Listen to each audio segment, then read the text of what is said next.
February 1944. The winter rain fell in sheets across the English countryside, turning the ground to mud and rendering the skies a uniform grey that seemed to press down upon the men who worked beneath hastily erected canvas shelters. This was no ordinary maintenance depot or military research station. The activity centered around a single object, sleek, otherworldly, and menacing, even in its inert state. A complete German V-2 rocket, first intact specimen to fall into Allied hands. The V-2 represented the pinnacle of Nazi Germany's technological achievement, a supersonic ballistic missile against which there was no defense, no warning, and no countermeasure. Once launched, it traveled faster than the speed of sound, striking its target before the sound of its approach could even be heard. For the civilians of London who had endured the Blitz and now faced this new terror weapon, the V-2 was a ghost that killed without warning. There, one moment in a thunderous explosion, with the sound of its arrival following seconds later, cruel acoustic afterthought to destruction already wrought.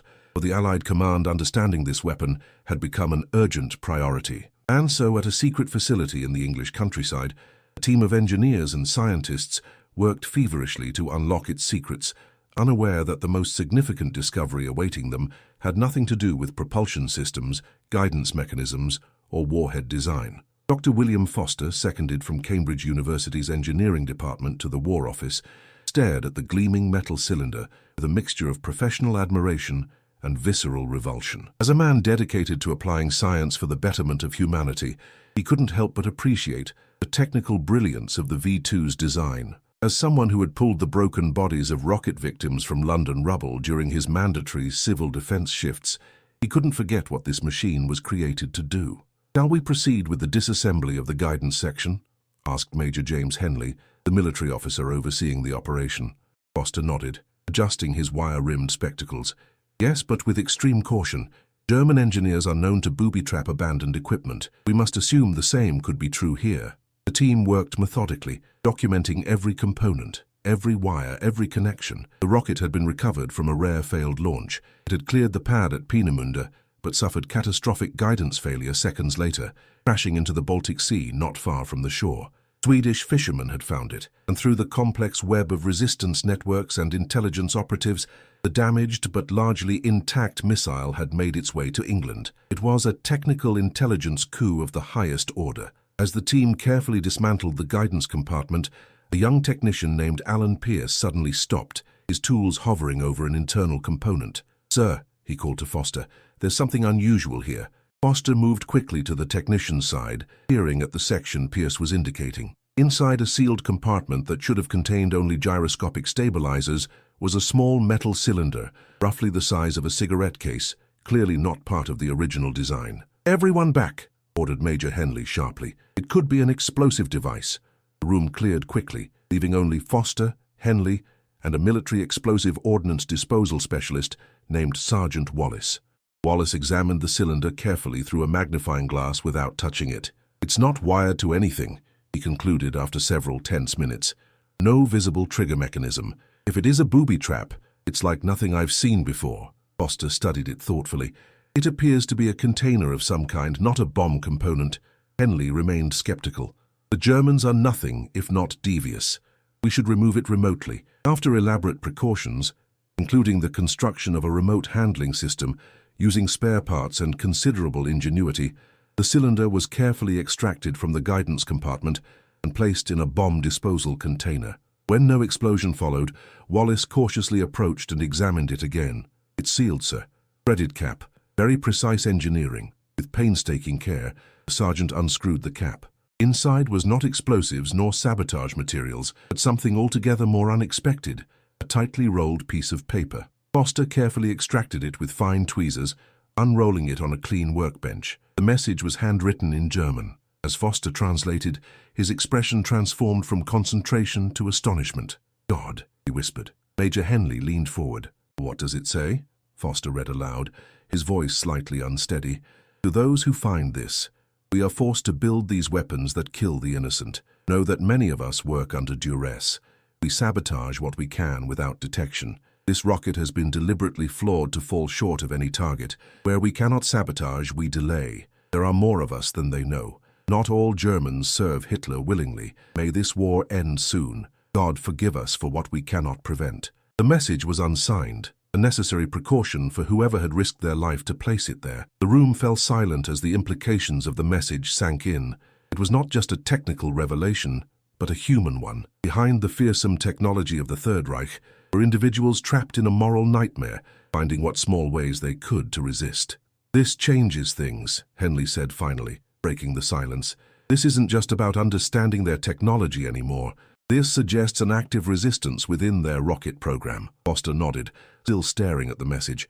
"If this is genuine, and I have no reason to doubt it, it means some percentage of the V2 failures may be deliberate." The technician, Pierce, who had discovered the cylinder, spoke up hesitantly. "Sir, if these people are risking their lives to sabotage the rockets, shouldn't we try to help them somehow?" It was a question that would echo up the chain of command as the discovery was reported, eventually reaching the highest levels of Allied intelligence, and one that would prove to have no easy answers.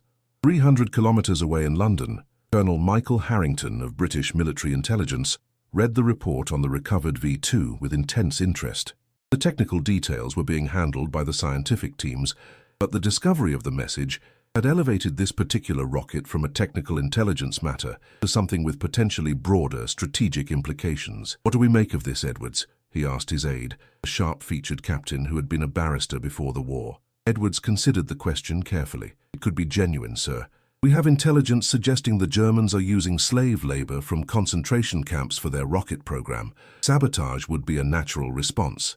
Harrington nodded thoughtfully. "Or it could be disinformation, meant to make us question the reliability of their rockets or to sow confusion." "There's one way to find out, sir," Edwards suggested. "Let the technical teams verify whether the rocket truly was sabotaged, as the note claims. If they find deliberate flaws consistent with the message, that would lend it credibility." Harrington drummed his fingers on the desk, thinking through the implications. "If it is genuine, we have a potential intelligence opportunity here. These resistors could be valuable sources if we could establish contact." Edwards looked skeptical. "That would be extremely difficult, sir. We don't know who they are, and any attempt to contact them might expose them to the Gestapo." Harrington sighed. "I'm aware of the risks, Edwards, but this war isn't just about weapons and battles. It's about breaking the enemy's will to fight. If the German people themselves are turning against the Nazi regime, even in small ways, that's significant." He reached for a secure telephone. "Get me a direct line to MI6. This needs to go higher, and quickly." Back at the examination facility, Foster's team had shifted their entire focus. What had begun as a technical analysis had transformed into forensic detective work. Every component was now being examined, not just for its function, but for signs of deliberate sabotage. By late evening, Foster was ready to report his findings. "The guidance system was indeed tampered with," he explained to Major Henley. "Subtle alterations that would cause the rocket to deviate progressively from its programmed course. Whoever did this was highly skilled. The changes are so slight, they would pass normal quality control, but significant enough to ensure the rocket would never reach a major population center." Henley looked troubled. Could this be an isolated incident? One technician with a conscience? Foster shook his head. "The modifications required access at multiple stages of assembly. I believe we're looking at an organized effort by at least several workers." This conclusion would transform their understanding of the German rocket program and raise profound questions about resistance within the Nazi war machine itself. As Foster continued his examination over the following days, he discovered additional signs of deliberate sabotage, minute flaws in the fuel system that would cause increased consumption, a subtly weakened pressure valve that might fail under the stress of launch, wiring connections that were secure enough to pass inspection but would likely fail under vibration. Each flaw on its own might be attributed to manufacturing error or quality control failure. Together, they painted a picture of systematic interference by people who understood the rocket intimately and had the technical skill to sabotage it in ways that would escape detection. "It's remarkable," Foster commented to Pierce, as they documented yet another suspicious flaw. "These people are walking a tightrope every day. Too obvious in their sabotage, and they'd be shot. Too subtle, and the rockets would still function as intended." Pierce nodded grimly. "Makes you think, doesn't it, about what you'd do in their position?"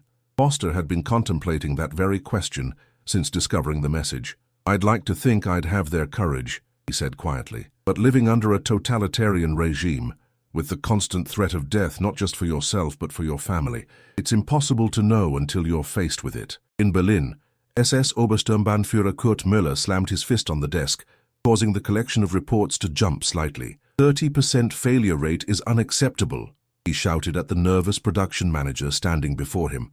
The Führer has personally emphasized the importance of the V2 program. These results suggest incompetence, or something worse. The manager, a civilian engineer named Heinrich Wagner, maintained an outward composure that belied his internal terror. As the liaison between the SS security apparatus and the production facilities, Wagner walked a dangerous tightrope every day. The technology is still experimental, Herr Obersturmbannführer. Such failure rates are not unexpected in a program of this complexity. Müller's cold eyes narrowed. My sources tell me that examination of the failed units shows inconsistencies in assembly quality. This suggests human error or human interference. Wagner felt a chill that had nothing to do with the winter cold seeping through the windows of the Berlin office. We have implemented stricter quality control measures, he responded, choosing his words with extreme care. The workers understand the consequences of negligence.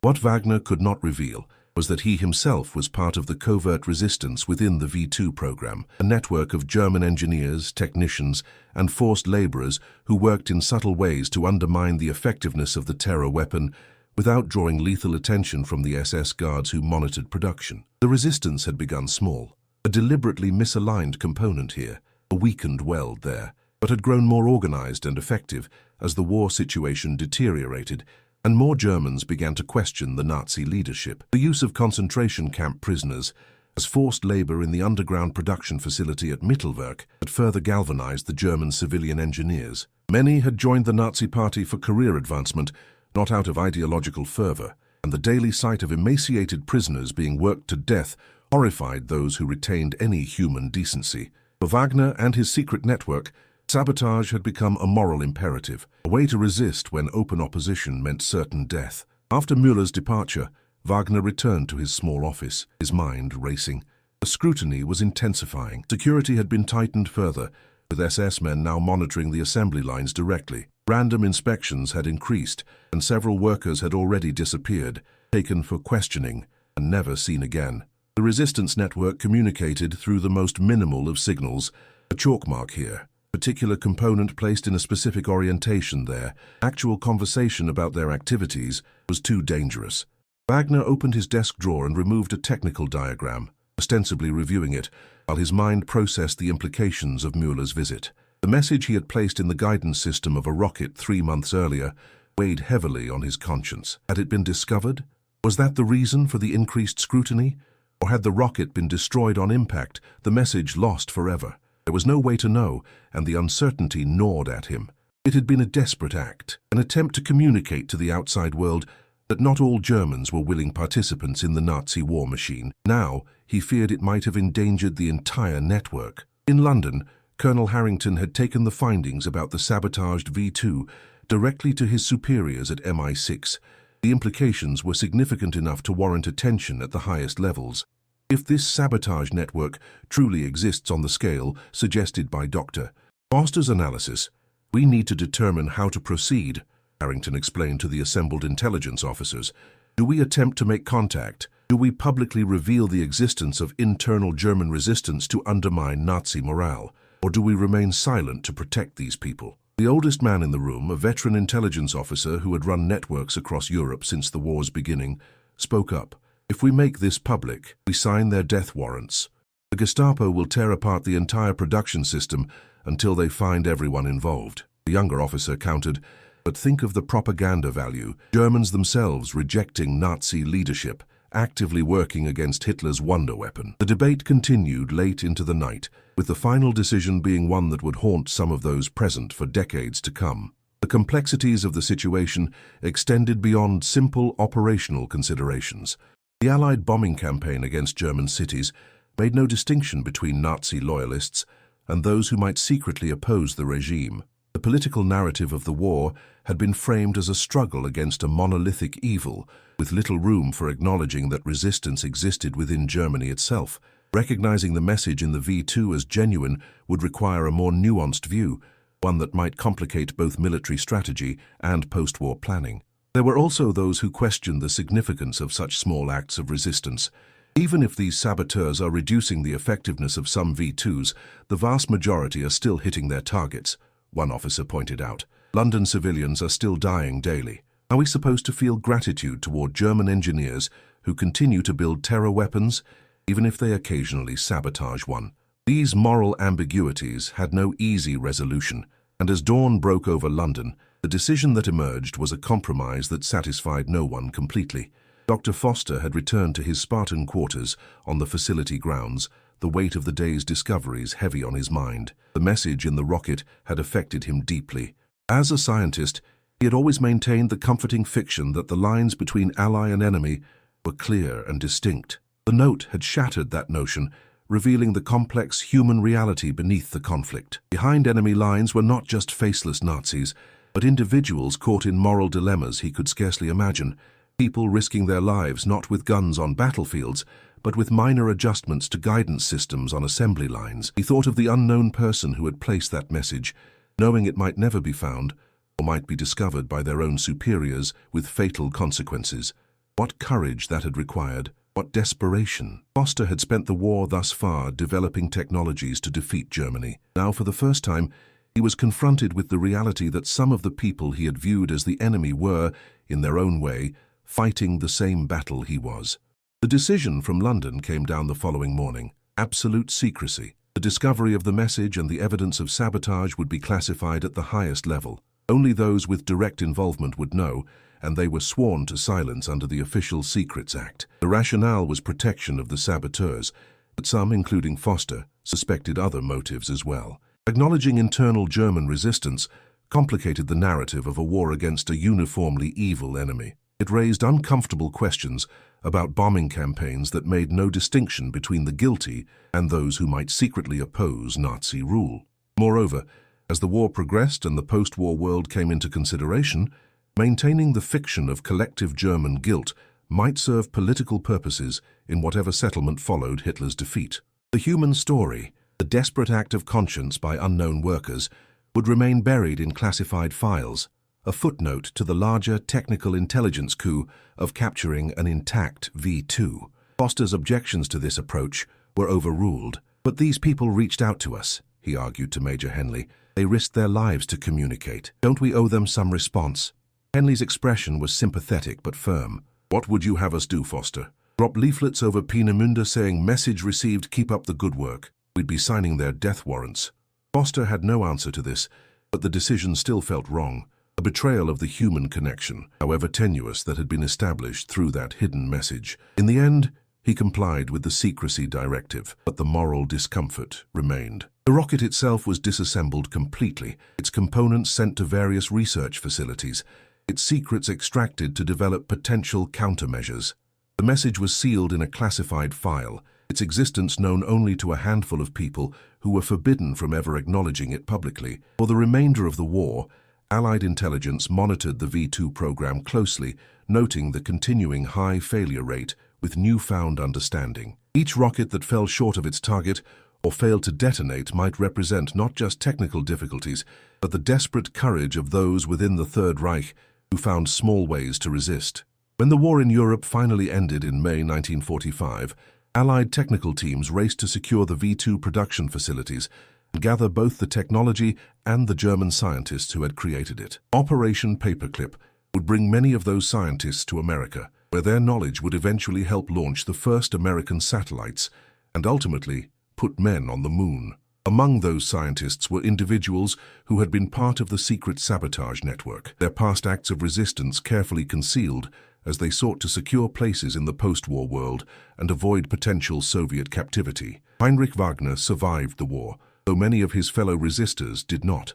As the Allied forces approached in early 1945, the SS had conducted a final purge of the rocket facilities, executing dozens of workers suspected of sabotage or other forms of resistance.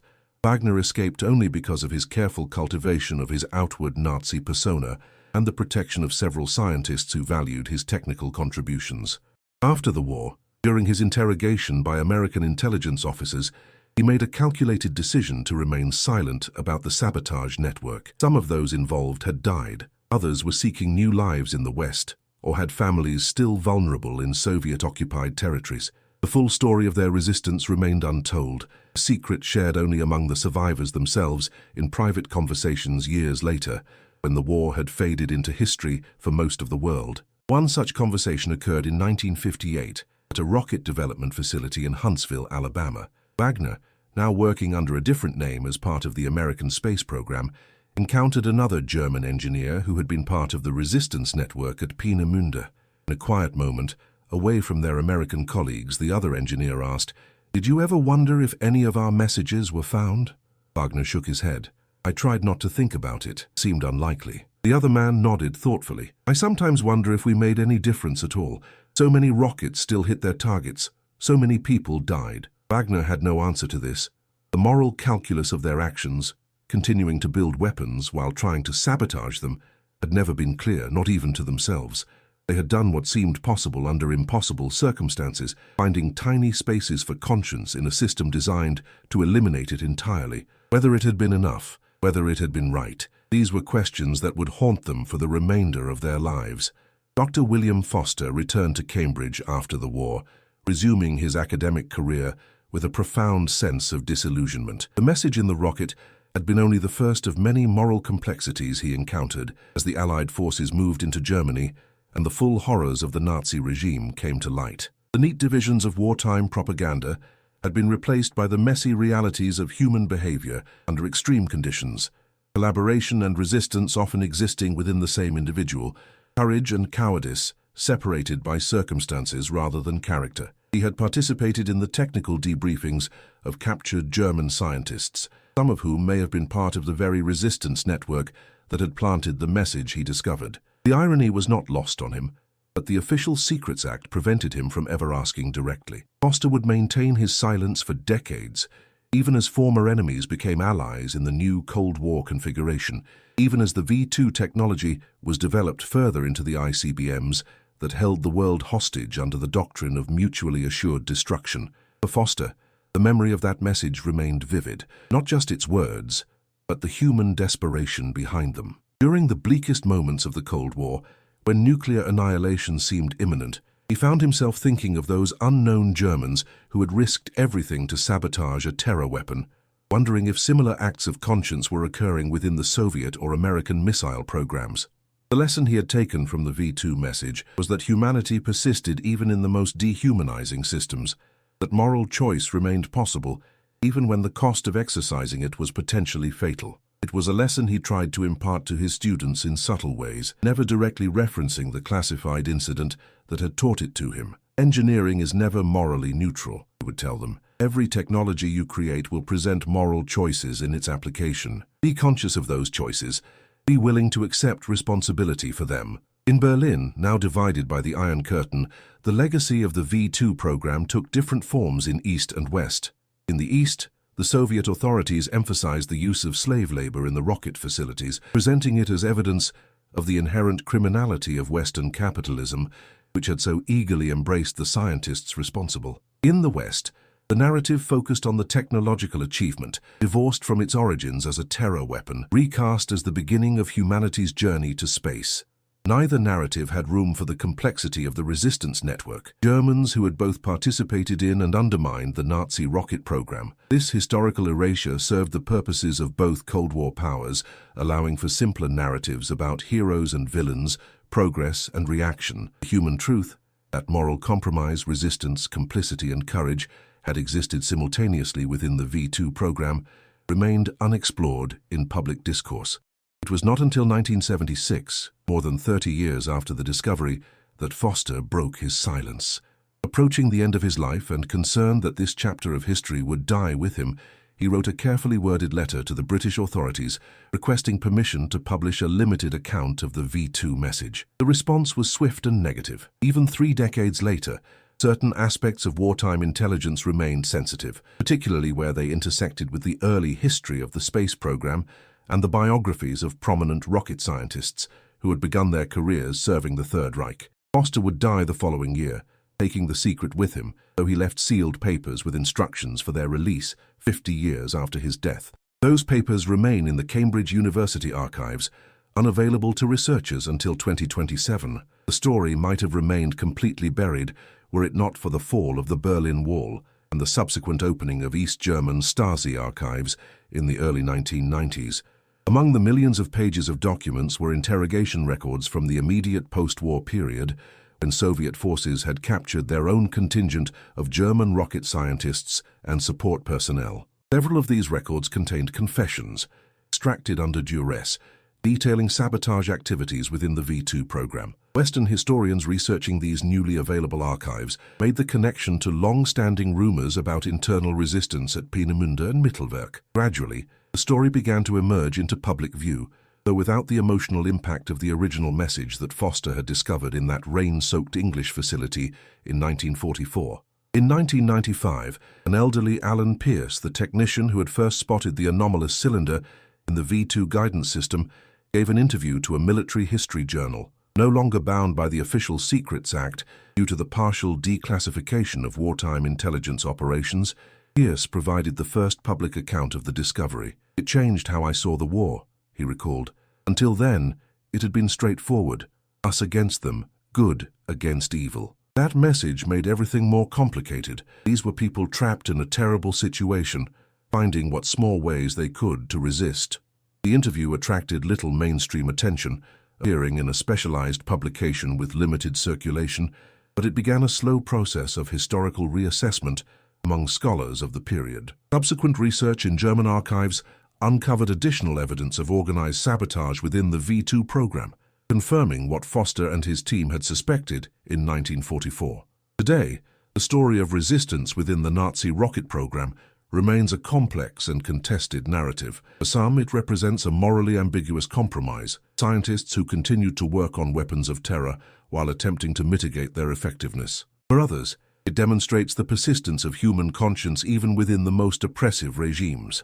The message in the rocket, with its plea for understanding and forgiveness, stands as a poignant reminder that beneath the monolithic facades of warring nations exist individuals making difficult moral choices in impossible circumstances. For the families of V2 victims in London, Antwerp, and other targeted cities, the knowledge that some within the German program tried to sabotage the rockets brings complicated emotions, a sense that not all Germans were willingly complicit, but also questions about whether these acts of resistance were too little, too late. The V2 rocket itself now stands in museums, a technological milestone that marked both the beginning of the space age and a dark chapter in the weaponization of scientific achievement. Visitors who view these sleek artifacts rarely know the full story of the hands that built them, some belonging to enthusiastic Nazi scientists, others to concentration camp prisoners working under brutal conditions, and some to German engineers engaged in a dangerous double game of compliance and resistance.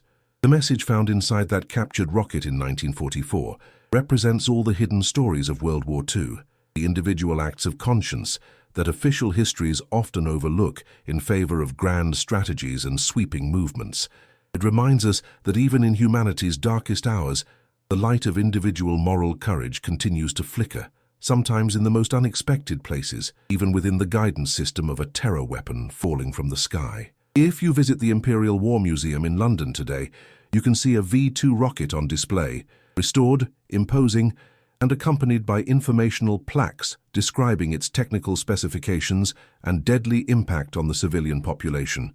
What you will not find is any mention of the message discovered inside one such rocket in 1944, or the network of resistors who risked their lives to sabotage Hitler's vengeance weapon from within. That story remains largely untold in public spaces, known primarily to specialist historians and those few surviving individuals who were directly involved. Perhaps this omission is fitting in its way. The resistance was conducted in secret, its participants never seeking recognition or glory, motivated only by the private dictates of conscience in a world gone mad. Their anonymous courage stands as a reminder that in the most terrible of human conflicts, humanity itself sometimes survives in the quietest acts of defiance, in messages hidden where they might never be found, in small acts of sabotage that save lives that will never know they were spared. As the world faces new conflicts and moral challenges, the message from that V2 rocket echoes across the decades.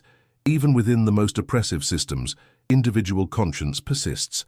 Even in the darkest times, There are those who find the courage to resist in whatever small ways they can.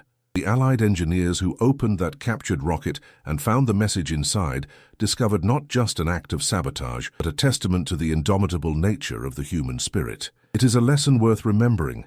We face our own complex moral dilemmas in a world that continues to be divided by ideologies, borders, and conflicts. Perhaps the most important legacy of that anonymous message is the understanding that humanity is never as simple as us versus them, that conscience can flourish even in the most hostile environments, and that small acts of moral courage, even when they remain unknown for decades, help maintain our collective humanity in times when it seems most at risk of being lost.